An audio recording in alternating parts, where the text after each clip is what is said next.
Comment optimiser ta cuisine? Bonjour à vous mesdames, j'espère que vous allez bien. Si vous ne me connaissez pas encore, je suis Astrid. Dans la vie, je suis sophrologue. Mais ce que j'aime par-dessus tout, c'est parler de minimalisme, d'économie et de bien-être. Ensemble, entretenons notre santé, développons notre bien-être, accueillons le positif dans nos vies. Et bien sûr, si ce podcast te plaît, n'hésite pas à t'abonner à ma chaîne en cliquant sur le bouton rouge juste en dessous. Je publie chaque jour. Donc, comment optimiser sa cuisine? Définis en amont une place pour chaque chose. Dans une petite cuisine, rien ne doit traîner. L'astuce, un nombre de segmentations impressionnant. En effet, quand vous emménagez une cuisine, l'important n'est pas de multiplier les éléments, mais plutôt de compter le nombre de cases qui vont réellement être nécessaires. Listez soigneusement tout ce que vous souhaitez ranger et comment. Dans des placards, dans des tiroirs, grands, petits. Rationalisez votre aménagement avec un coin pour les denrées alimentaires, un autre pour les réserves et un autre pour la vaisselle et les casseroles. N'oubliez pas de traiter certains points précis, particulièrement pénibles s'ils n'ont pas été anticipés. Par exemple, si vous mangez du pain, dédiez-lui une huche pratique. Sinon, le pain encombrera le plan de travail et fera plein de miettes. Pensez aux poubelles de tri, 3 poubelles minimum. Pensez également aux épices, qu'elles soient accessibles. Pensez au rangement du petit électroménager, comme les mixeurs, les batteurs, les grille-pains. Prévoyez des portes. Plus l'espace est exigu, plus vous aurez intérêt à prévoir des rangements fermés pour épurer l'espace. Certains ne jurent que par les étagères légères en guise d'éléments hauts, mais à l'usage, le bazar s'accumule et il faudra souvent nettoyer les bibelots et les bocaux, car ça prend vite la poussière. Dans une petite cuisine, à côté des rangements pour la vaisselle, se sont invités la buanderie et ses machines, fort peu design, et même le ballon d'eau chaude. L'espace a beau être rationnel et rangé, observez comme l'accumulation visible alourdit visuellement la pièce. Une fois les portes tirées, toute lourdeur disparaît. Et moins il y a de poignées, plus l'effet de légèreté fonctionne. Vous pouvez également exploiter toute la hauteur disponible. On a tendance à raisonner en termes d'accessibilité et de bannir les éléments très hauts, ce qui est un tort. Les étagères sous le plafond accueilleront ce qui ne sert pas souvent, pareil à raclette, gaufrier, et éviteront de descendre certains objets à la cave, où fatalement, ils seront oubliés dans un coin. Autre argument en faveur de la hauteur, le design. Il est beaucoup plus esthétique d'avoir une façade pleine en hauteur, à l'inverse de ce que l'on pourrait penser. Cela agrandit et épure l'espace. Astuce.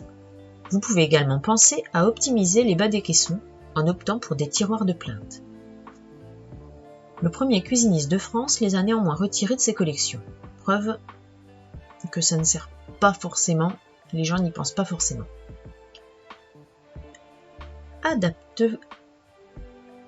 Adapte-toi au plus juste à l'espace. N'essaye pas de gérer avec du mobilier classique un espace qui ne l'est pas. Une cuisine tarabiscotée demande plus de réflexion qu'un seul linéaire. Cernez bien vos besoins et faites appel au sur-mesure.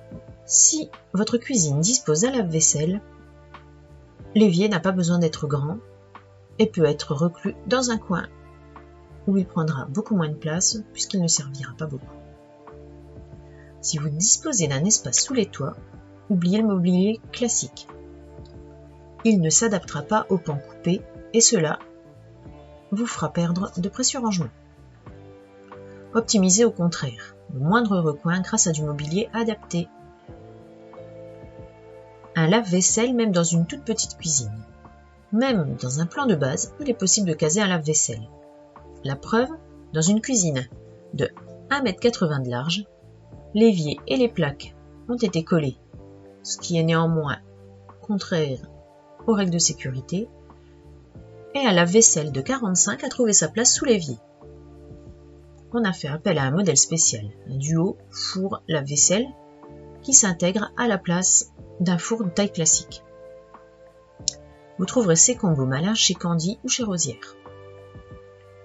Vous pouvez également jouer sur les profondeurs.